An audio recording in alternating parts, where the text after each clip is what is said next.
Why yes, the 3D printer has created more magical printer tiers. Look. Are they not beautiful? This is exactly what I was trying to print. Impeccable quality. We are going to be rich.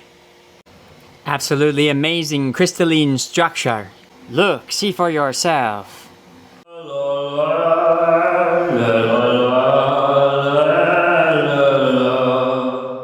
Yeah, but seriously, what the heck?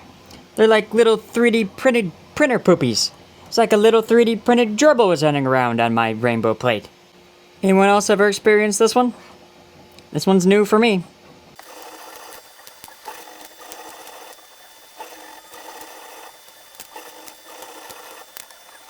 Look.